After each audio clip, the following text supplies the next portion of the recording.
Hey Facebook, how are you all? I hope you're well.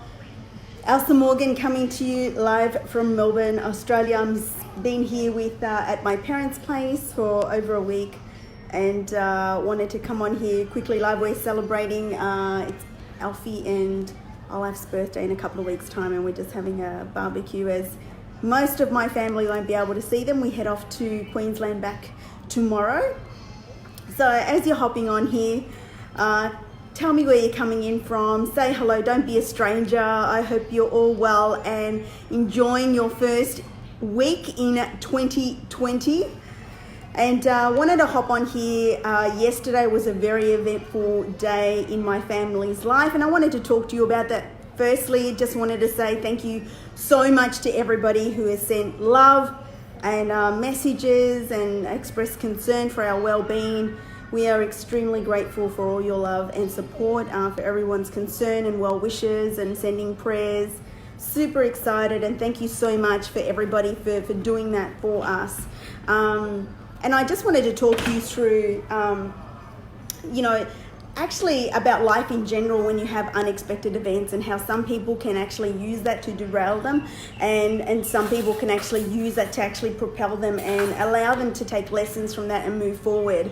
And so, have you ever been in a situation where you've actually come across a situation in life and basically it's unexpected, it totally catches you off guard? I'm sure all of us at some point in time have been caught off guard by life events, and certainly yesterday was that for us.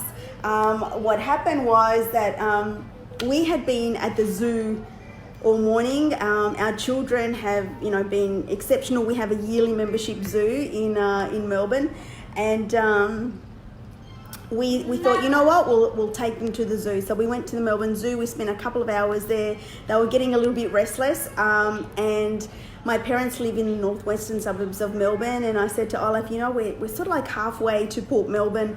Why don't we hop over? We love Port Melbourne. We actually plan on living there at some point in time in the future. And we already have, but with our family.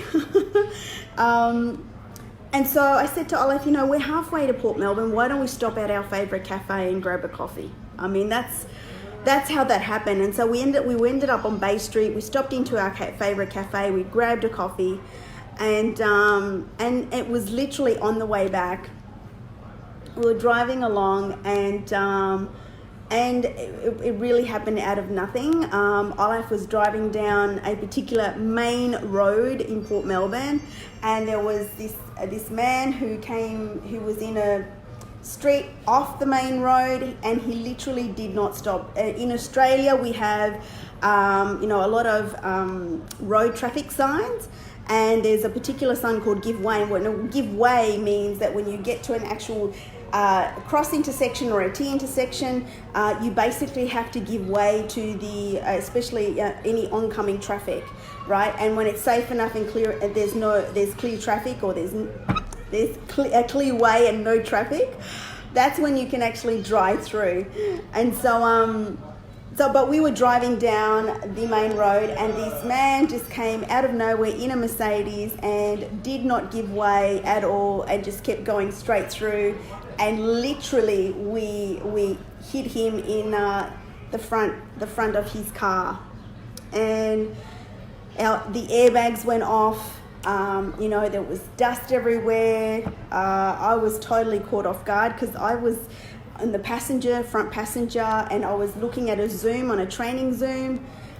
We are all okay, thank you, Amanda. I started panicking because of the children. I literally leapt out of the car and got the children out of the car, ran to the pavement. Paramedics were there. For us, it was more shock. I was crying because I was just in shock, and I was worried about the children. And we instantly had loads and loads of witnesses that came and stepped forward to tell us that they were prepared to provide a testimonial for us, and which is all good and well. The paramedics were amazing, the police were amazing, the firemen came, and they put the sawdust thing over you know, over the oil and the fuel that had come out of my father's car. We were driving my father's car, and that's a total write-off now. But you know, like I came home and I reflected on that. I mean, we've taken some learnings out of that ourselves as you know, parents, and as a family, and what we believe was the reason why that happened. And we're using it to be able to step forward into growth. We're using it as an opportunity for us to be better as individuals. Do you understand? And I know in the past that's actually stopped me. Whenever I've had situations like that happen, I've actually used that to stop me. So I just wanted to let you know, guys, know that firstly, we are okay. And secondly, to let you know that in situations like that, you can actually use that to propel you forward, so you can make better decisions and better choices and to become a better person and become stronger in mindset. Or you can actually or that can stop you completely, and it can stop you from actually stepping forward. It can stop you from, you know, taking on any challenges that potentially might better your situation or better you as a person. For me, I choose the former. I choose to use all negative situations and actually better myself as a person. And so for me, you know, it is what it is. We were sore. We were concerned about our children. Alfie had a bit of, you know, red down his neck, and so did I. That's all gone. I've got a little bit of swelling on my neck. It's a little bit sore, but seriously, we are all okay. We're great. We're alive. You know, and it is what it is. You know, like so many people commented on my post yesterday. You know, the car can be replaced. But we are okay. And so guys, you know, unexpected events in life will always happen. You will always come across situations where life presents stuff that is unsavory, you know, things that, you know, may not necessarily be to our liking. People will block us, friends will hate us, they'll turn on us, you know, stuff happens, right? But you have to see the positive in everything to be able to move forward in life. You can easily fall into a victim mentality, and you know, and when that happens, you get into a scarcity mindset, and no matter what presents thereafter, it's never going to be enough. You're never going to be happy. But guys, I just want to let you know that we are okay. We're happy. The kids are happy. We're a little bit sore, but we're fine. You know, we're celebrating the fact that we're alive and well. And we're all doing great. And so we head back to Queensland, and knowing that we are loved, and knowing that we are appreciated, and that, hey, these things happen. They're there to test us. And, you know, when tests happen, they can either stop us or they can propel us forward. So guys, I hope that inspires you. Thank you once again for all your prayers. Thank you, Amanda. Thank you for all your love and support. Thank you for everything, all the positive comments. We are so incredibly grateful for all of you. And just know that we are so appreciative of all of you. We love you all very much.